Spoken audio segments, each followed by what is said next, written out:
I'm S.A. Bradley, and welcome to Hellbent for Horror, a podcast devoted to all things related to horror, where I remind you that you used to love horror movies, and you secretly still do.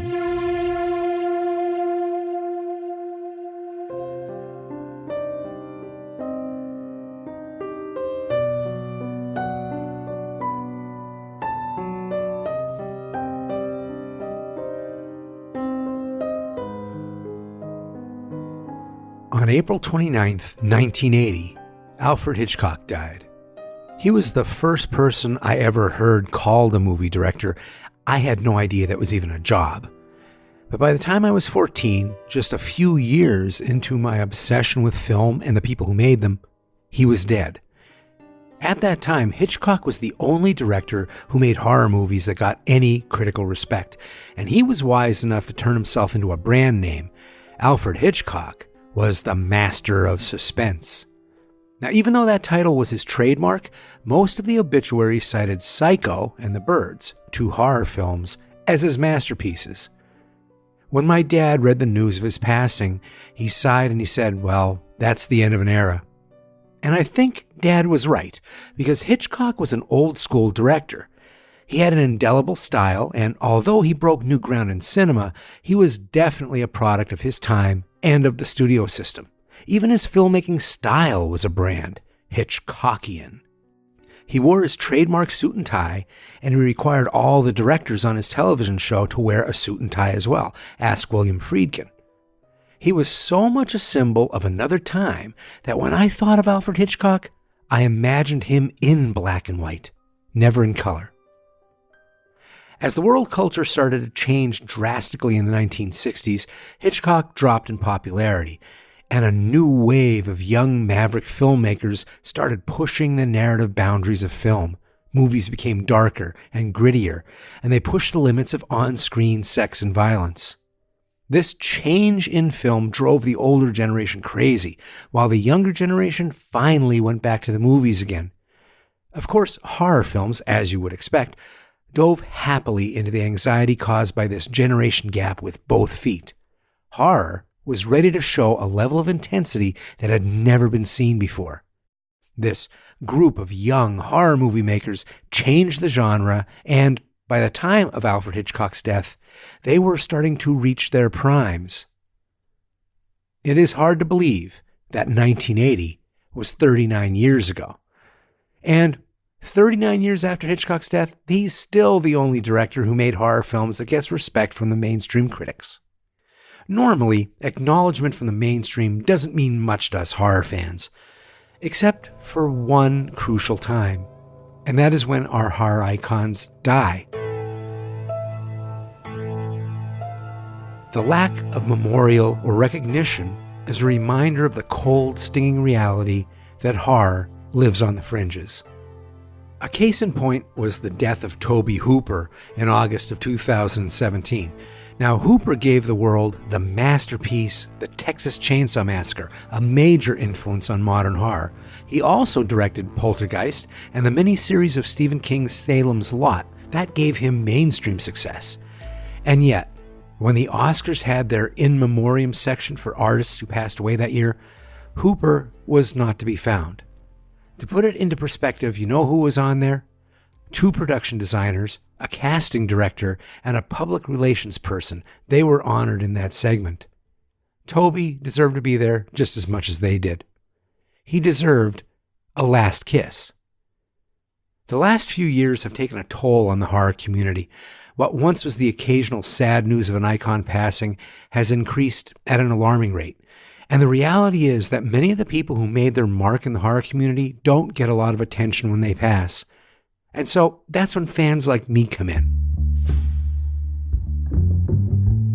Now, a podcast called Hellbent for Horror can't help but be a little preoccupied with death, but I consciously try not to spend a lot of time with eulogies. I wanted to find a way to honor these artists without that doom and gloom that comes with the eulogy and that constant feeling that you're always going to be in the past. I decided to follow the model of the Irish wake, a great send-off. You know, let's send them off with some fond memories and with a last kiss, a recommendation of some of their best work. It's a fond farewell to a group of directors and actors and novelists and even illustrators who I think deserve one more toast. If my discussion gets you to look at their work for the first time, or just compels you to return to it, hey, it's completely worth it.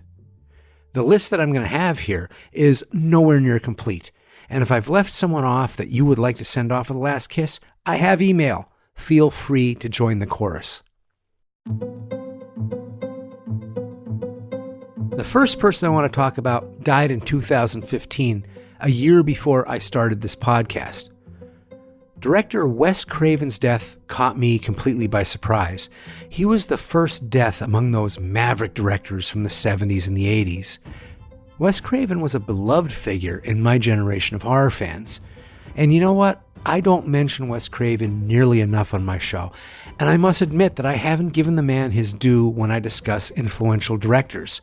And yet, he's one of the very few directors that I can say created 3 very influential horror movies in 3 different decades. That's Last House on the Left in the 1970s, A Nightmare on Elm Street in the 1980s, and Scream in the 1990s. Those 3 movies alone created a lot of new horror fans. And that's a testament to his resiliency and his creativity, and probably most importantly, his ability to identify with a constantly changing culture. It takes a lot of empathy to know precisely how to torture 3 generations of teenagers and make them love you for it. Now, I'm only partially joking about the torture now, because even though Wes Craven was a soft-spoken and socially conscious former college professor, he was also a master at creating scenes of violence so drenched in sadism and cruelty that they felt chillingly real. It made his villains, even the supernatural ones, feel authentically human in that worst possible way. There was something very truthful, something very personal about his approach to the rage that hides just below the surface of his characters. Craven himself attributed it to his own rage over his strict Baptist upbringing and his father's violent temper. His mother forbade him to watch movies, so he didn't see any films until he went to college. So when that real world flooded in, Wes Craven's repressed rage needed an outlet, and luckily, he found film. Luckily for him, luckily for us. As Wes said, all that bad karma had to go somewhere. His first film, Last House on the Left, which he wrote, produced, and edited, is his roughest and most troubling film. I still have a hard time reconciling my feelings about it. Really, I can't abide the tonal switch from the horrible rape and execution of 2 teenage girls to this hippie stoner slapstick comedy that revolves around a bumbling sheriff and any authority figure. But there's no denying the brutal power that Last House has, or how it upped the ante for on-screen violence. And I still give high marks to Scream, despite the unnecessary sequels and the onslaught of copycat horror movies that came after it. Hey, Scream deserved its immense popularity, because after several years of having to endure lackluster thrillers and very few horror films, Scream was proudly a horror film. In fact, it relished in its unabashed love for horror at a time when the genre is considered an embarrassment. The self-referential humor and style of Scream may seem like parody to the casual fan, but it was revolutionary to horror junkies like me. It was like the movie was speaking in code to horror fans. It was acknowledging and legitimizing our fandom by making fandom a key to the plot. But the reason Scream works is because, as sharp as the humor might be, Scream is still a full-born horror film that goes for the jugular. The first 15 minutes is a masterclass in suspense, timing, a subversion of expectations, and that trademark Craven sadism. Every imitation and parody of the opening sequence are testaments to just how memorable and just how damn good it really was. Now, there are a few Wes Craven films I'd recommend, like the original The Hills Have Eyes, and The Serpent and the Rainbow, and The People Under the Stairs. But if there's one last kiss from Wes Craven, it needs to be the original A Nightmare on Elm Street. Considering how ingrained into pop culture Freddy Krueger is now, it's hard to believe that the original movie came out of nowhere. Literally, there was no buzz in 1984 about Nightmare until it was released. At that time, Wes Craven was not considered a master of horror. He was considered, the guy who made Swamp Thing. The only press I remember for the film was in the Coming Soon section of Fangoria magazine. They had a black and white picture of Freddy Krueger, and he was partially obscured in shadow. I don't remember specifically seeing the glove in that photo, but I do remember that when I saw that fedora on his head, I thought it was going to be a period piece. I thought maybe he was doing a throwback to Hammer horror films. I mean, he did do a rather silly version of Swamp Thing. When I went to see it on opening night, there were maybe a dozen people in the theater. As soon as the first grainy images came on the screen of some unseen maniac in a boiler room forging a glove with knives on the fingers, we knew Wes Craven was done fucking around. A Nightmare on Elm Street was a game changer. It brought surrealism back to horror at a level that you'd normally have to go back to silent films to find, and that made it intensely unique at the time. This movie was brutal, and it was gory, and it wanted to terrify you. Despite a very low budget, Craven refused to rein in his vision, and the movie is overflowing with practical effects and optical illusions. He is swinging for the fences with every nightmare sequence. Even when some of the effects let him down, Craven is peppering us with so many ideas that we suspend our criticisms and we just buckle up. And the tone of the first film is so much darker and much more malicious and full of dread than any of the sequels. Really, what is more terrifying than a monster that invades your dreams to kill you while you sleep? Well, a monster that invades your dreams and relishes in petrifying you before it kills you slowly, so you know what's happening to you. A monster that wants you to feel trapped, so he can hear you beg and plead, so you can truly feel his power before he snuffs you out. And the first film is merciless in exploiting this primal terror. Robert Englund is great in the role, but this Fred Krueger bears little resemblance to the wisecracking Freddy that's in the sequels. This Krueger is a demon who displays the gleeful cruelty of a bully who knows there will be no punishment for his crimes. Now, there may only have been a dozen of us in the theater on that opening night in 1984, but by the half-hour mark of A Nightmare on Elm Street, we knew we were in the presence of greatness. And we all came back the next night with as many of our friends as we could convince to come with us. And the rest, as they say, is history. If you've only watched The Dream Warriors lately, or you've stayed away from the franchise completely, look at the original again. You may find yourself appreciating the stripped-down, streamlined story that Wes Craven gave us. So, back in October of 2018, I had just completed my first book, and I was hit with a deep sense of gratitude for all of the artists that inspired me. And I decided to write the man who gave me my first kiss with horror, director Nicolas Roeg. It felt important to let him know how much his movies meant to me. Sadly, Nicolas Roeg passed away just a short time after I sent that letter. Now, Nicolas Roeg isn't a director that springs to mind for most horror fans because most of his films don't fit into traditional horror confines. The interesting thing is, though, Roeg's films don't fit comfortably into the confines of any traditional genre. His style lives somewhere at the intersection of mystery and thriller and horror, and his films move between those genres from one scene to the next.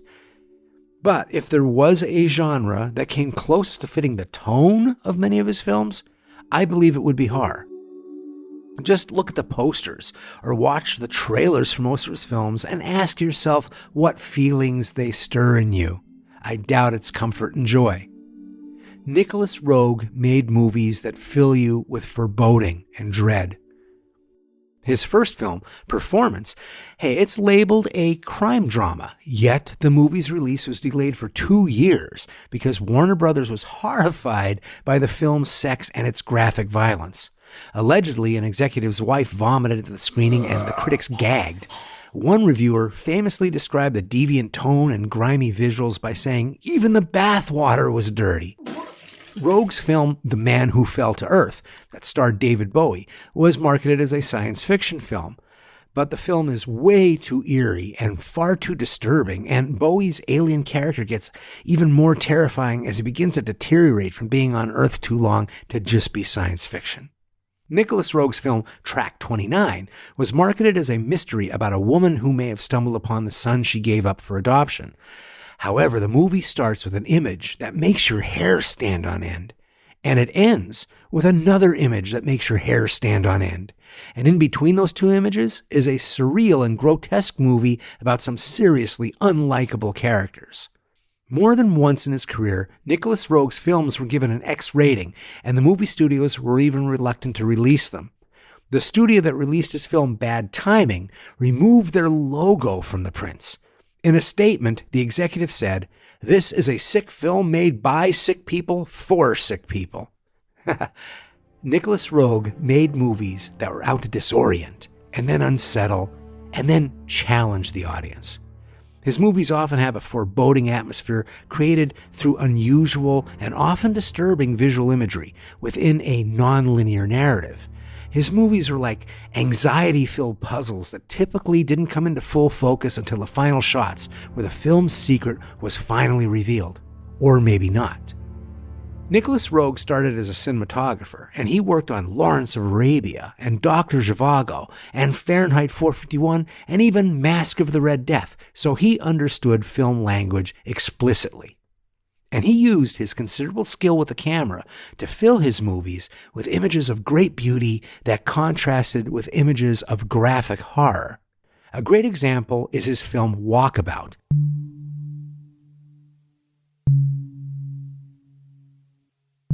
Usually described as a fairy tale about two children lost in the Australian outback. It is a beautifully shot film, but critics somehow forget to mention the terrifying opening sequence that shows how those children ended up lost in the outback. The movie starts with the children going out on a picnic, along with their sullen and troubled father who drives them there. While the kids get out and they run around exploring, their father pulls out a gun. And then Dad turns to the kids and he tells them that it's time to go. And then he starts shooting at the children. The younger boy thinks it's a game, but the teenage daughter realizes Dad has snapped, and she grabs her brother and hides. And then Dad walks over to the car. And then Dad sets fire to the car. And then Dad opens the car door, and Dad sits inside. And while the fire roars around him, Dad pulls the gun back out, and he blows his brains out. There is at least one mini horror movie in every Nicolas Roeg film. He had this amazing capacity to mix the sacred and the profane, and the horrible and the beautiful. I've talked at length about my first kiss with horror, which was Roeg's masterpiece Don't Look Now, so I won't belabor the point here. Instead, I want to offer another film as his last kiss. It's a film that was initially shelved by MGM back in 1983, but has gained a reputation as a lost classic over the years. The movie is Eureka, and it is based on the true story of Jack McCann, an Arctic prospector who struck gold and then built an empire. But his time in the high life is cut short when he is mysteriously and brutally murdered. Now, you could read Eureka as an adventure, or a mystery, or even a family drama like Citizen Kane, but none of those descriptions fit the tone of the film, because this film builds such a sense of dread and impending doom that it will make you anxious while you watch it. The dread starts with the very first image, a gorgeous aerial shot of mountains in a desolate wilderness. It lulls you. It's very serene. But as the camera continues to move closer to the mountaintop, we see that there are two men trying to kill each other in the snow. And that clash between horrible and beautiful images is a constant in Eureka. This world that Roeg creates is full of killers, where sudden wealth breeds paranoia and danger, and even madness at every corner. The movie is full of strange occult imagery and menacing shots of nature, almost as if digging up that gold has incurred the wrath of the earth. But what makes Eureka my choice as a last kiss is because it presents itself as a mainstream drama, but it is really a very dark study of evil. This is a ruthless and perverse and angry film that catches you by surprise with its nihilism and its sense of doom. There are several scenes of very graphic violence, and one in particular is a jaw-droppingly horrible death that is shot with profound beauty. That death takes place in a dark and shadowy mansion during a lightning storm, with characters hiding in the shadows, stalking their prey. And the murder itself is so perversely detailed and drawn out, and so beastly, that you can hardly believe Eureka was a studio-made film. Let's just say it involves a blowtorch. That moment is the mini horror film that hides within the movie, like a vein of gold under the earth. Like all of Nicolas Roeg's films, Eureka is challenging and mesmerizing, and certainly an acquired taste. But for those of you who are adventurous, you might find that this film compels you to take a look at the other films that Nicolas Roeg left us. You may find his violent visual puzzles your new obsession.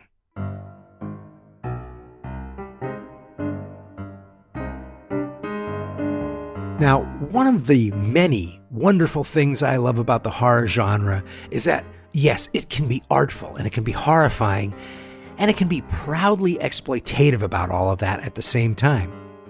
Exploitation has been a part of the movies since the first roll of film was put in a camera, and horror has not only embraced the spirit of exploitation, it has also championed the barnstorming do-it-yourself filmmakers who made them. Like exploitation king Kroger Babb and the 40 Thieves, who were a group of filmmakers who skirted the law of the production code in the 1940s. Now, these exploitation filmmakers are remembered fondly for their daredevil, iconoclastic attitudes as much as they are for their movies. Well, with most of them probably more for the attitude than their movies. Many of the 40 Thieves made cheap and schlocky movies that are now looked upon with laughter or as historical documents. But, as improbable as it may seem, some of them changed film history. David F. Friedman, the last of the 40 Thieves, died in 2011. But the spirit of the exploitation movie that he helped pioneer lives on and has even bled into mainstream films. Friedman followed the traveling sideshows of carnivals when he was a kid, and he never forgot the power of giving the people what they want. And what they wanted was vice. Friedman met Kroger Babb while he was in the army, and he learned how much money could be made in the exploitation racket. So Friedman started his career as a producer of softcore nudie cuties and the Roughies, which were nudie cuties that mixed violence with the sex. And Friedman was refreshingly proud of all his sordid work, and he gleefully embraced his nickname, the Sultan of Sleaze. However, the nudie cutie market started to dry up when moral standards loosened, and sex and nudity started to appear in Hollywood films in the 60s. So Friedman partnered with one of the nudie cutie filmmakers he befriended to create something new. And that filmmaker was Herschell Gordon Lewis. And the something new was the gore film. Their mission statement was simple: make movies that the majors couldn't or wouldn't make. And since sex was no longer a taboo subject, they needed a new one. And that is when the world was introduced to Blood Feast. To call Blood Feast amateurish is generous.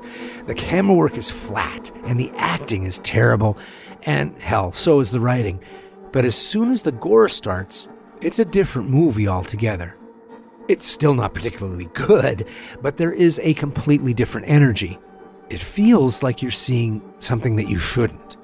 A woman gets stabbed in the eye and her leg gets hacked off with a machete, and the camera watches unemotionally. A woman gets the top of her head lopped off and her brain is removed. And another woman gets her tongue pulled out of her head, and the camera just keeps recording it. All of this, remember, is happening in 1963, when cowboys and westerns are still falling over like they're going to sleep when they're shot. Of course, Blood Feast became a hit on the thriving drive-in market, and that was an outlet that wasn't available to them for their nudie-cutie films. Other exploitation directors saw the success, and they started making gore films too. And thus, Herschell Gordon Lewis had invented the gore film subgenre. Friedman and Lewis made 2 more movies together before they went their separate ways, each man making their own brand of exploitation. H.G. Lewis was never ashamed of his films, but he also didn't take them very seriously. He had a self-deprecating attitude about the films, but he was very respectful to the legacy they created and the fans he made. When the gore market inevitably dried up, Lewis left film and went on to a successful career in advertising. Ironically, one of the kings of exploitation went on to make his fortune inventing junk mail and spam. I guess showbiz never gets out of your bloodstream. Herschell Gordon Lewis had a huge surge in popularity, and he returned to film in 2002 when he directed a sequel to Blood Feast, and he continued to make public appearances at horror conventions into his 80s. In 2016, the godfather of gore passed away, but his legacy can be seen in splatter films and even in mainstream films to this day, and there hasn't been a new taboo to take its place. Unless you count Human Centipede. So, what are the last kisses for David F. Friedman and Herschell Gordon Lewis? Well, for Friedman, I'm tempted to say the infamous Ilsa, She-Wolf of the SS, a movie that popularized another subgenre, Nazi-sploitation. Believe it or not, that's a real thing. It was so sordid and depraved that Friedman, normally a man without shame, used the pseudonym Hermann Traeger for his producer credit. But really, I think Friedman's real masterpiece is his own story. His memoir, A Youth in Babylon, Confessions of a Trash Film King, is a hilarious and strangely inspiring look at the hidden world of showbiz at the B-movie level. Part of you will wonder how everyone didn't end up imprisoned, and another part of you will wish you could have been there. As for Herschell Gordon Lewis, I think his last kiss is his second film, 2000 Maniacs. Hey, it's still amateurish, but I really love the story of a small southern town that is secretly still fighting the Civil War. 2000 Maniacs has an absurdist sense of humor that works with the cheapness of the gore effects. And the murders, hey, they're imaginative, if not silly. This is a movie that has a guy killed by sticking him in a barrel embedded with nails and then rolling him down a hill. Another woman is killed by a variation on a dunk tank, where if the target gets hit, she gets crushed by a giant boulder that's propped above her.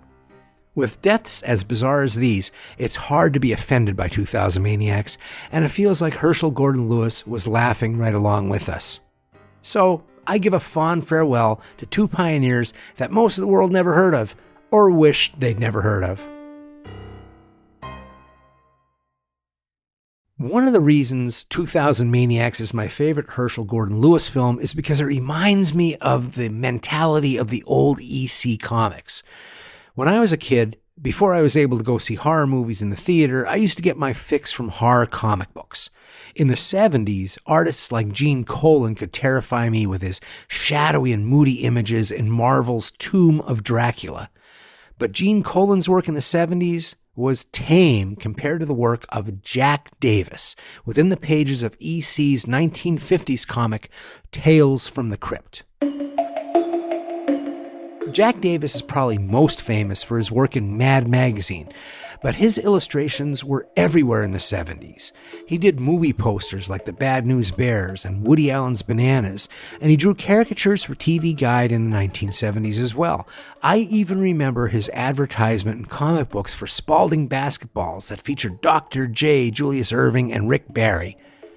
But his most infamous work, and perhaps his most influential, are the covers and the stories he did for Tales from the Crypt from 1950 to 1955. Legendary publisher Bill Gaines gave Davis his first break when he assigned him one of his ghoul lunatics, That was the name for the story narrators in each comic book. Davis was given the Crypt Keeper, a living ghoul with long white hair who was a narrator for Tales from the Crypt. The Crypt Keeper was originally drawn by Al Feldstein, but Davis made him more grotesque, adding scabs and rot and drool and flies. Davis was up to the challenge of illustrating the sordid stories, and as the comic series went on, it got crazier and crazier. In a 1952 issue, Davis drew the origins of the Crypt Keeper.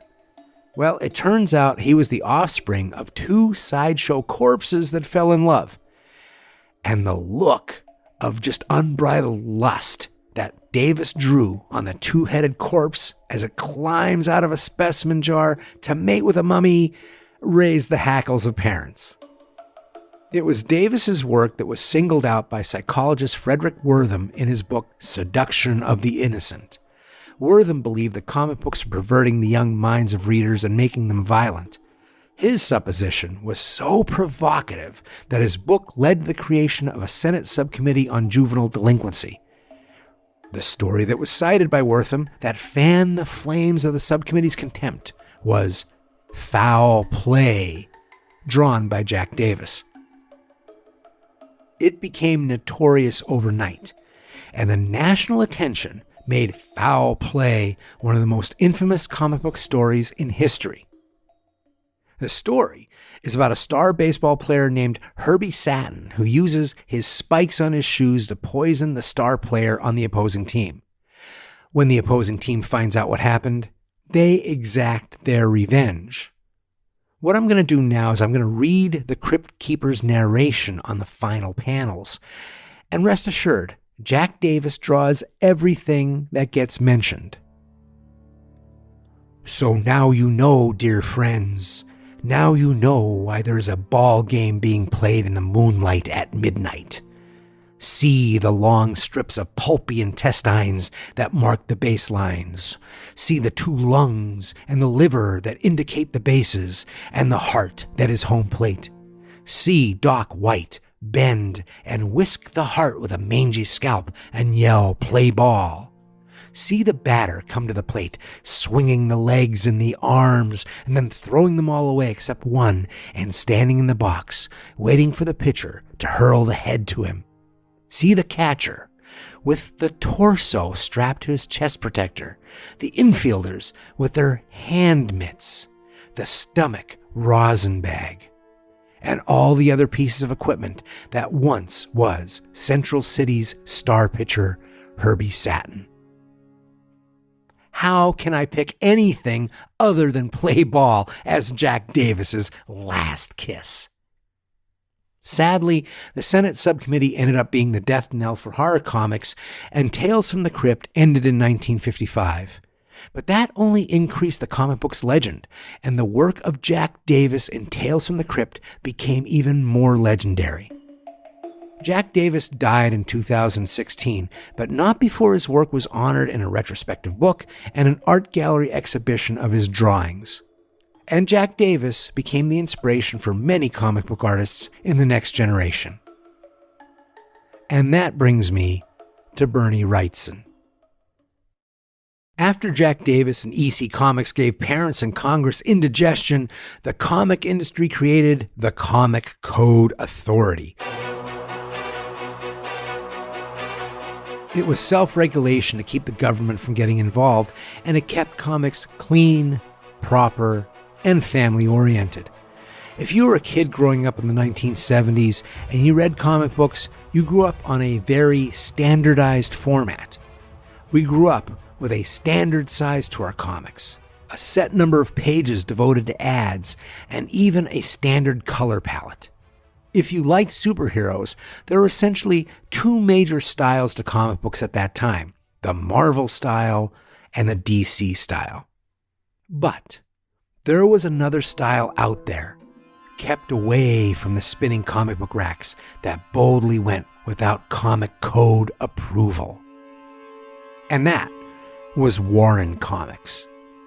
Now, Warren Comics were magazine size instead of comic book size, and they were nestled in the magazine rack far away from the other comics.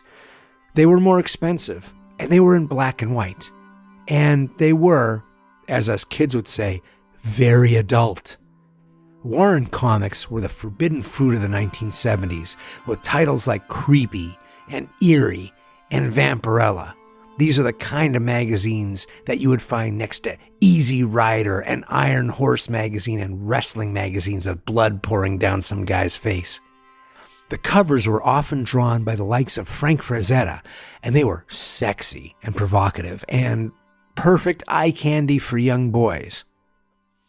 And I bring up Warren comics and Frank Frazetta because Bernie Wrightson brought a bit of that Warren energy to the DC comic book style while he was at DC.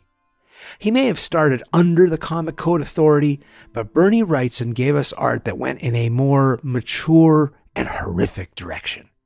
His most famous work, the character Swamp Thing, had its first few issues approved by the Comics Code, and then they just stopped applying for it.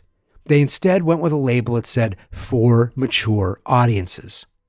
It can be said that Bernie Wrightson was a bridge for artists who did superheroes to escape that spinning comic book rack and pave the way for those other artists to make it into the graphic novels. Bernie Wrightson's style has a lot of Jack Davis's grotesqueness to it, mixed in with Frank Frazetta's muscular grace and body posture. He was a master of negative space, and he used deep spotted black to fill huge portions of his characters and his panels with shadow. He used that shadow, that negative space, to enhance detail as opposed to conceal it, and it gave dimension and weight and shape to the body of Swamp Thing just by using shadow, and that increased mood 100%. The story of Swamp Thing revolves around scientist Alec Holland and his wife, who create a biorestorative formula that speeds vegetation growth. Their idea is to feed starving countries. But mobsters, this is the 70s after all, mobsters see this as a possible bioweapon, and they infiltrate Holland's lab in the Louisiana bayou. They kill Holland's wife, and they set Alec on fire, and he runs into the swamp to die. But, of course, a mixture of his formula and the swamp regenerate him into a humanoid, plant, elemental creature bent on revenge. Now, Bernie Wrightson only did the first 10 issues of Swamp Thing, but he created the template of creepiness that made that comic a hit. He then moved over to Warren Comics, where his love for dark and pen and ink and black and white had free reign. And this is where I feel the legend of Bernie Wrightson really begins. Under the Warren umbrella, Wrightson creates a series of short story adaptations, and he experimented with his style, and all of this was amazing work. He used pen and ink for Edgar Allan Poe's The Black Cat, and he used two-tone paper to illustrate H.P. Lovecraft's The Cool Air. He also illustrated a terrifying little short story, Jennifer, which is some of his most horrible, beautiful work. Jennifer, by the way, was made into a Masters of Horror episode by Dario Argento decades later.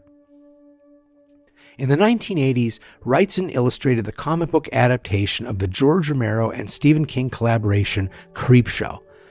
I read the book before I saw the movie, and I have to say that after reading the book, I was initially disappointed with the film. Because Wrightson's art was so creepy and so detailed and grotesque, it created a tone and a mood that the movie just didn't replicate. A case in point would be The Lonesome Death of Jordy Verrill, which is a cool nod to both The Blob and Bernie Wrightson's Swamp Thing. The movie version and the graphic novel share the same story and the same dialogue about a dim-witted hermit who gets meteor shit on him that spreads an alien plant growth all over him and anything he touches. George Romero goes for the visual campiness he associated with the comic books of his youth, whereas Bernie Wrightson goes in the opposite direction. Wrightson wanted to transcend the pedestrian reading of a comic book with the emotions and the expressionistic imagery of cinema. Wrightson empathizes with his version of Geordi, and he draws the expressions of Geordi's terror. and his guilt and his shame at dying alone. And we are there with him. We feel it all. I felt real sorrow when Geordie decides to end his life with a shotgun pointed to his moss-covered head, with his throat coated with grass. In Romero's version, he's goofy Stephen King, and we laugh at Geordie's terror from a detached distance, and we are never really in Geordie's shoes. Bernie Wrightson illustrated Stephen King's novella Cycle of the Werewolf and a few other King collaborations. He also created album covers and art book collections and inspired a new generation of artists just like Jack Davis and Frank Frazetta did for him. Bernie Wrightson died in 2017, but of course his legacy is alive and well. I don't think it's out of the question to say that he blazed a trail out of comics code handcuffs for people like Frank Miller and Alan Moore. His success in crossing over from DC to Warren Comics, then to Heavy Metal magazine and beyond, might just have made Vertigo Comics possible.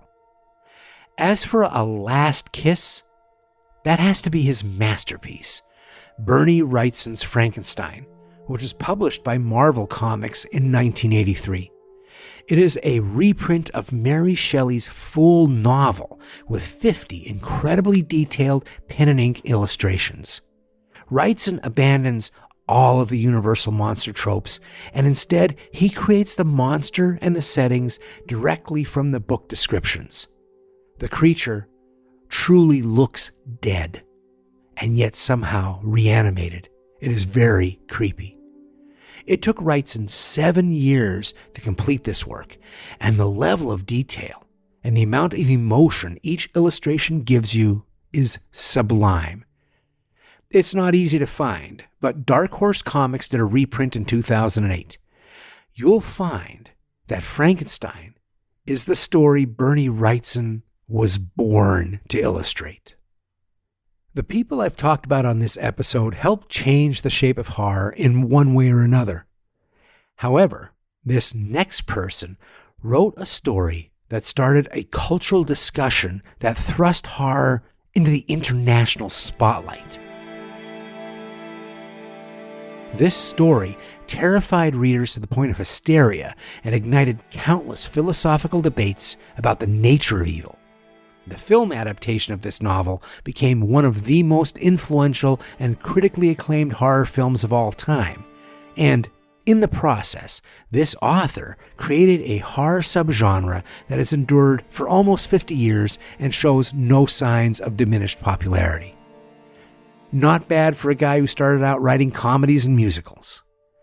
William Peter Blatty will be forever linked to his most famous novel, The Exorcist, which deserves as much praise as the film based on it gets. Blatty's novel about the demonic possession of a 12-year-old girl not only tapped into the anxieties of the times it was made, it tapped into the very soul of a society that was at a moral crossroads and was reeling from corruption and violence. And the dilemma at the center of it all was belief. Belief in our involvement in Vietnam, and belief in the traditional family, and our belief that the government didn't lie to us. Belief that an honest day's work got you an honest day's pay, and our belief that the church was still the house of God. Suddenly, all of these foundations of belief were up in the air. The dilemma was about whether the things we put our belief in were still on the side of good, or if somehow they had lost their way. The Exorcist taps into all of this with a metaphor where good finds its redemption by saving an innocent from evil. Now, if you read the first page of The Exorcist, it has nothing to do with the plot or the story or Mesopotamian demons. The first page reprints a transcript of a mafia hitman describing how he tortured an informant to death on a meat hook with a cattle prod. The first page details a military report of a village in Vietnam where the Viet Cong amputated the arms of vaccinated children. The first page sets a tone that you will not be able to shake. If you thought the movie The Exorcist was harrowing and horrifying, go back and read the source material. you will find that the movie left you off easily, especially around the exorcism itself. In the film, the exorcism takes place, over a course of one intense night. But in the book, the exorcism goes on for months. Whenever the priests seem to make progress, the demon slows down the child's pulse to near death, or it keeps her screaming and awake for days on end, and the child is always aware of the agony and the tight grip of near death. Like Wes Craven, William Peter Blatty was an intelligent and gentle man who had a talent for writing brutally realistic depictions of diabolical evil. Blatty was a devout Catholic, and yet he wrote some of the most malicious and cruel acts of sadism with a terrifyingly cool detachment. And I think that paradox between the deeply spiritual and the acutely profane that runs through his work is why it works so damn well. Blatty made the darkest despair seem so real that it also made the forces of good and the battle between the two of them seem real as well. He made the theoretical into something visceral, and even if only for a moment, William Peter Blatty made us believe. Prior to becoming a novelist and a screenwriter, Blatty went to a Jesuit prep school before getting a scholarship to Georgetown. Blatty was also a fellow Air Force veteran, where he became the head of the policy branch of the Psychological Warfare Division. That's right. The author of The Exorcist observed firsthand how to destroy the morale and the psychological worth of enemy forces. It reminds me of a moment from the book where a despondent Father Karras asks the exorcist, Father Merrin, why all of this is happening. And Father Merrin says this, I think the demon's target is not the possessed, it is us, the observers, every person in this house. And I think the point is to make us despair, to reject our own humanity, Damien, to see ourselves as ultimately bestial, as ultimately vile, without dignity, ugly, unworthy. While at Georgetown, Blatty spent a lot of time with the Jesuit priests, and I'm sure he had many discussions on the nature of evil. And he also read a 1948 Washington Post story about a Jesuit priest's successful exorcism of a 14-year-old boy in Mount Rainier, Maryland. That story and his personal experiences with the Jesuits never left him. Even though Blatty spent several years writing comedy screenplays for people like Blake Edwards, success eluded him. It took him 20 years to return to that Washington Post story and his personal experiences around the darkness of human nature. But in reality, I think the timing was perfect. Would The Exorcist have been as impactful if it were released during the homogeneous Red Scare days of the 50s and the early 60s? Would Blatty have been allowed to go as extreme as he needed to go if it weren't for that cultural shift of the late 60s and early 70s to allow transgressive imagery? I think The Exorcist was the perfect story at the perfect time for a perfect nervous breakdown for the world. William Peter Blatty followed up The Exorcist with more novels, including two that he then adapted into films that he himself directed. One was the novel Legion, a sequel to The Exorcist, which then became the film The Exorcist III, and the other book was The Ninth Configuration. The Exorcist III is highly recommended by me, but my last kiss for William Peter Blatty, who died in 2017, would be The Ninth Configuration. The story of a secret Air Force insane asylum hidden inside a remote castle and its new possibly homicidal commander isn't a straightforward horror film. In fact, The Ninth Configuration would be hard to classify as any kind of straightforward genre.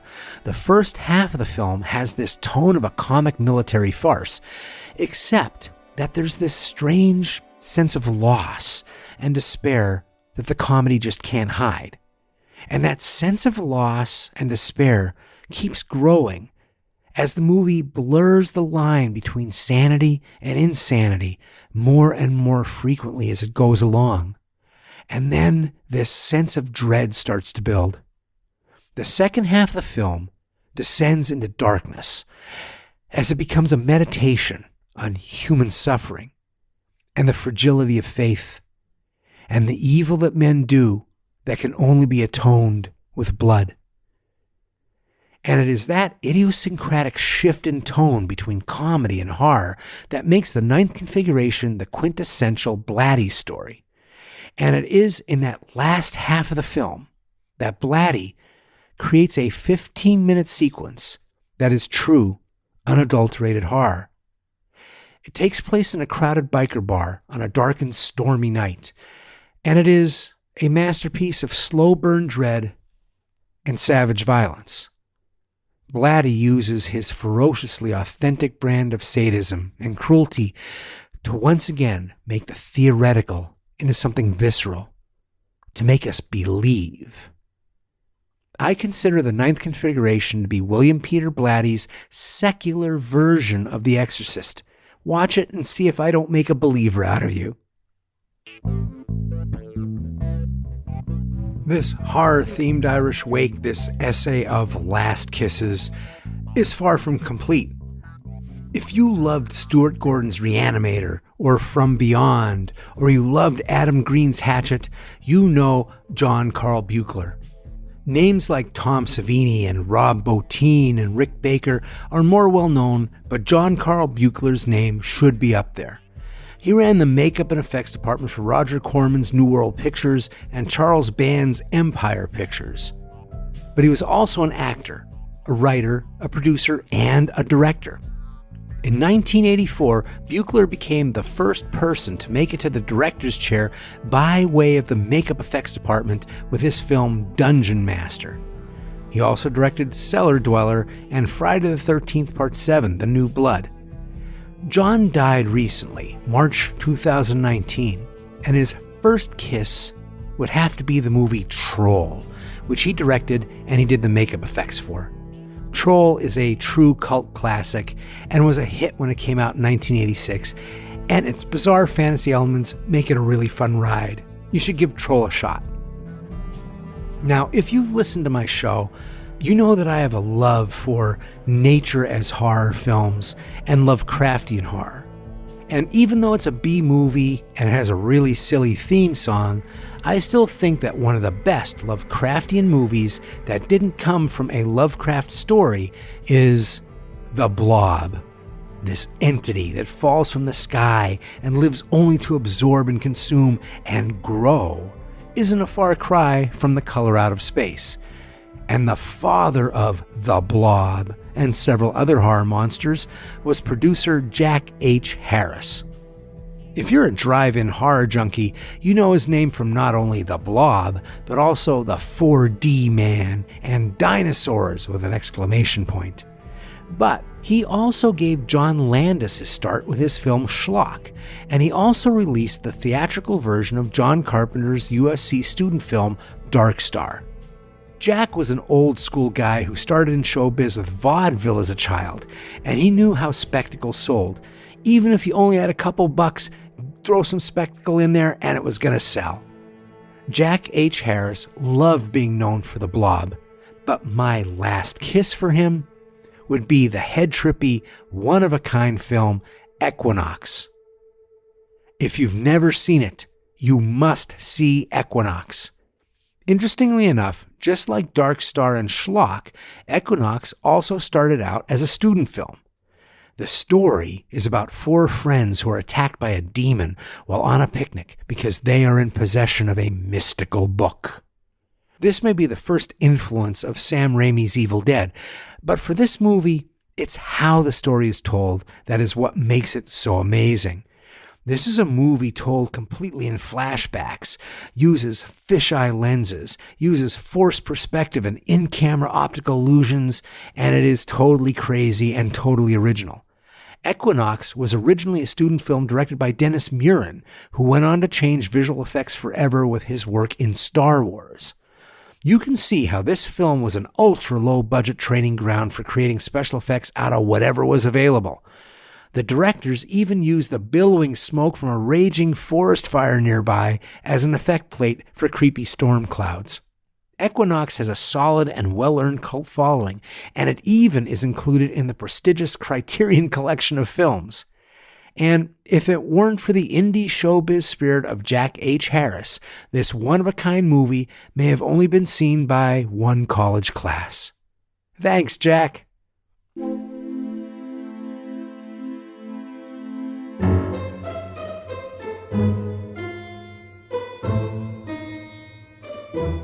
Now, horror timing is hard, and comedy timing is hard, and both in the same movie is harder still. Most horror comedies leave me cold, because one style or the other is usually dominant, and the tone feels off balance and insincere. Even worse, a lot of times the comedy is used to mock the horror film genre itself, and that makes me lose interest immediately.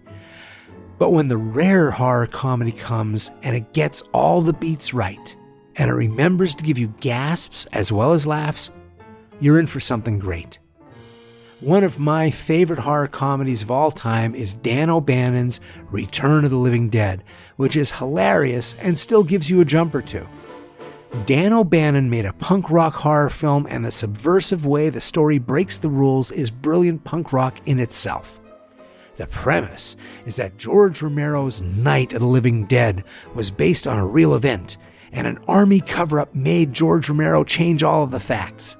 However, in an effort to hide these zombies, the army put the bodies in 55-gallon drums and shipped them off to a facility, and they promptly lose them when they are mistakenly delivered to a medical supply company in Louisville, Kentucky. Dan O'Bannon's premise was a great start, but the reason it works is because the humor comes from how the characters react in this situation. The insane situation is presented deadpan, and the characters respond as cogs in the workplace machine, and they deal with everything as they would with any office problem. The characters treat the reanimated corpses like an expensive office accident that they have to hide from the boss to keep their jobs. The laughs come from relatable human frailty instead of broad comedy. And the reason I'm speaking about this film is because of the fantastic work done by two great character actors. They are James Karen and Don Calfa, and they are both major reasons this film continues to grow its cult following. As a kid from northeastern Pennsylvania, I knew James Karen as the Pathmark Man, the spokesman for the Pathmark grocery store chain. He was a smiling guy in a butcher's apron and a hard hat, and he'd tell you about the deals on meat that week in that friendly voice of his. He was a hometown hero of sorts, so it was a celebration when he popped up in movies like All the President's Men and The China Syndrome and Capricorn 1, and his most famous role as Mr. Teague, the unscrupulous real estate guru in Poltergeist. But it's his role as Frank Johnson, a middle manager at the Unita Medical Supply Company, that is his crowning achievement. Frank feels so real. He's just another working stiff who is cruising into retirement, and he's seen everything his workplace can offer. He is jaded and bored. But when trouble comes calling, he becomes part company guy and part teenager caught having a party at his house while the parents are away. Frank is so in the moment that he sells us on all the absurdity that comes his way as corpses start jumping up, and we laugh because we can relate. The other MVP in Return of the Living Dead is Don Calfa. I first noticed actor Don Calfa when he scared me to death in a movie called Foul Play that starred Goldie Hawn and Chevy Chase. Yikes. The movie was a screwball romantic comedy mixed with a Hitchcockian thriller, and it was mostly played for laughs. But Calfa played a killer named Scarface, and his distinct wild eyes and long face creeped me out as a kid. It wasn't until I saw the film again years later that I realized Calfa was playing the danger for comedy. His assassin was a frustrated assassin. He was just getting frustrated because trying to kill Goldie Hawn was such exhausting work, and you saw every exhausting moment. Don Calfa was a working character actor who brought that quirky humor to movies and television shows for over 40 years. But I think his most memorable role is the solitary corner Ernie Kaltenbrunner in Return of the Living Dead. Ernie works in the morgue located right next door to the medical supply company, and as the zombie problem gets too big for the guys next door, he unwittingly gets dragged into the mess. The best scene in the movie is where James Caan and another great character actor, Clu Gulager, pay a night visit to the morgue. Clu Gulager plays Bert, the owner of the medical supply company, and he comes over to talk to his work pal, Ernie, to ask him a favor. Nothing much. They just need to burn a dismembered body in the furnace. That's still moving. With the three character actors playing the absurdity of reanimated body disposal as if it were just a workplace favor, this scene is a masterpiece. Sadly, we lost Jon Calfa in 2016 and James Caan in 2018, but this last kiss remind you of how much great character actors bring to films. The last person I want to talk about today was a personal hero of mine. He was a brilliant, game-changing, and prolific writer who published over 1,700 short stories, novellas, screenplays, comic books, and teleplays. He worked across all genres, and a single story of his could be a heady mixture of fantasy and horror and science fiction. He won 8 Hugo Awards and 5 Bram Stoker Awards and 4 Nebula Awards and 2 Edgar Awards, and that is far from a complete list. He was also a master essayist who wrote criticism on literature, television, film, and print media. Harlan Ellison died in 2018, and his writing influenced the direction of genre storytelling by pushing at the boundaries and breaking taboos. But as influential as his body of work was, I think he left a legacy far more important to the world of genre storytelling and genre fandom in particular. I believe that this part of his legacy was integral in moving the science fiction, horror, and fantasy genres into pop culture acceptance. And that part of Harlan Ellison's legacy is his attitude. Love it or hate it, Harlan Ellison was the irritating, smart-ass loudmouth that we needed just at the right time in history. Harlan Ellison was the bull in the china shop and the genius of bare-knuckle debate when genre stories were completely dismissed. Given how superhero movies and science fiction franchises and horror films and streaming miniseries dominate the landscape, I think it's hard for anyone who didn't grow up in the 70s or just pre-Dungeons & Dragons to understand just how marginalized genre fans were. If you were a science fiction fan, you were a nerd. And if you were a horror fan, you were a freak. And if you were into fantasy, you were a hippy-dippy Pollyanna type. All of these genres were considered childish flights from adulthood and certainly nothing to be given serious consideration. We fans were given a little pat on the head and politely sent to our little rooms off to the side of the grand ballroom where the adults got to play. And that marginalization started at the top with the writers. Great science fiction writers like Isaac Asimov and Arthur C. Clarke were well known by fans but unknown outside of the core audience. Horror writers like Robert Bloch got praise when one of their novels broke through to mainstream success, only to fall into obscurity as a novelty act. An author like Ray Bradbury, who dabbled in all genres, got critical praise as a strong artist in a weak field of lesser writers and even smaller ideas. But he was rarely put in the company of Philip Roth or even James Michener. The authors complained in private, but in public, they didn't make waves, gracious to get the rare publicity interview on light news days. It was all very separate but equal, with everyone resigned to a peaceful enough existence in our little specialty boxes with our little specialty authors. Authors and fans alike acclimated themselves to their given roles because that's the way it had always been, hard luck. However, Harlan Ellison knew that the way things had always been was utter bullshit. There were plenty of incredibly intelligent minds in science fiction and in horror and in fantasy, like Asimov and Bloch and Bradbury. And sure, nobody's going to dispute that Ellison had the brains too. But he had the fighter's instinct and the stubbornness and the insanely large ego to crash the garden party and bite the hand that feeds. He had an overheated sense of righteous indignation that the other writers just didn't have, and the other writers loved him for it.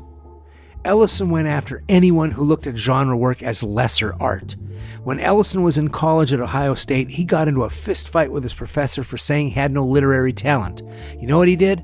Ellison spent the next 20 years sending a copy of every story he got published to that professor. Ellison knew that talk show hosts used terms like sci-fi as a pejorative to mock guests who worked in a style that they saw as lowbrow. Ellison was known to walk off network talk shows if they introduced him as a sci-fi writer, or he would get into heated arguments with hosts. In an industry that took advantage of writers, Ellison championed the writing as not only an art, but also as a paying profession. Pay the writer was his famous refrain. Hear, hear. Ellison refused to apologize for the stories he wrote, no matter how controversial the subject matter. When editors heavily censored the work of Ellison and the other writers, he asked all the writers he knew to send him their transgressive work. And that gave birth to the anthology series Dangerous Visions, which single-handedly changed how readers and critics looked at science fiction. To quote Harlan Ellison, "You must not be afraid to go there." And in the worldview of Harlan Ellison, there was everywhere. He refused to politely dumb himself down, and he proudly flaunted his intelligence, especially when interviewers were lazy or unprepared.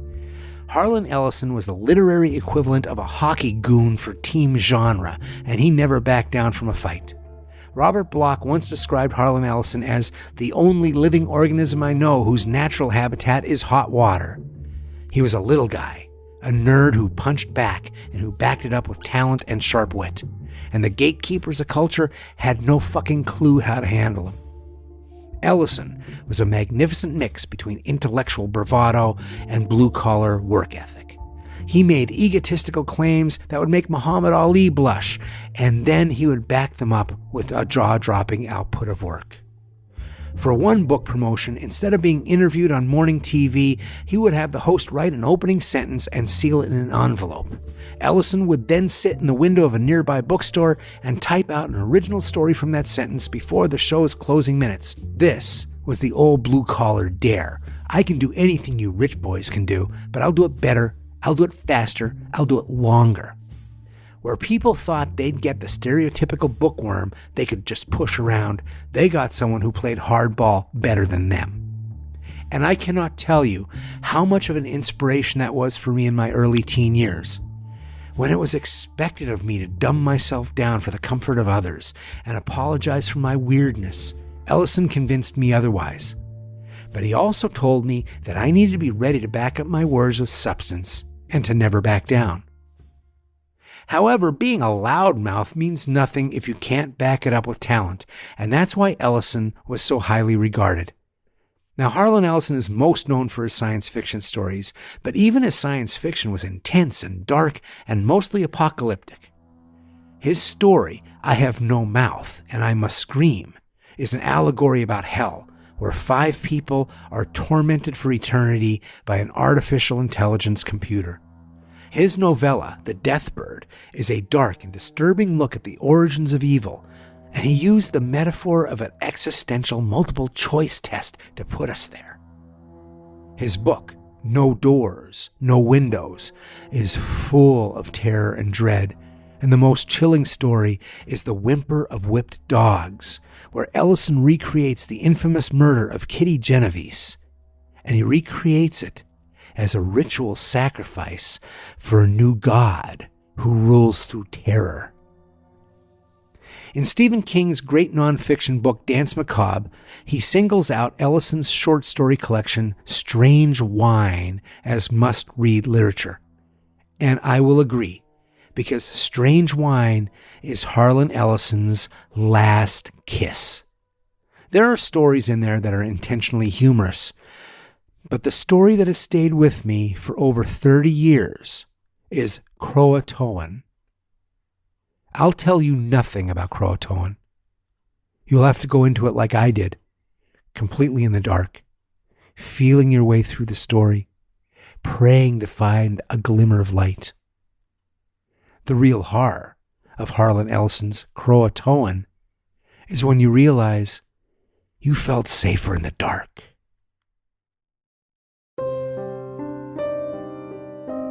So I hope you enjoyed my version of An Irish Wake, and I'm hoping that there's at least one last kiss from these artists that you haven't experienced yet. It's a farewell toast, but it's not a sad story, because just like Alfred Hitchcock's death was the end of an era, another era full of greatness was there to take up the banner. And I feel very confident that this new era of storytellers is going to blaze a fantastic trail for us.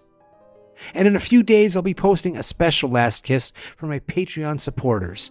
It will be a fond farewell for a true original, the legendary and crazy Larry Cohen, who died on March 24th, 2019. His story is a barn burner, and I can't wait to send him off. Until next time, stay hellbent.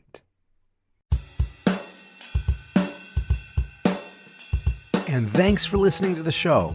Hellbent for Horror was written and broadcast by me, S.A. Bradley, and produced by me and Lisa Gorski. You can find more on our website, hellbentforhorror.com, and I'm also on Facebook at facebook.com/hellbentforhorror, and my Twitter handle is hellbenthorror. Please hit that subscribe button to get H4H hot off the press.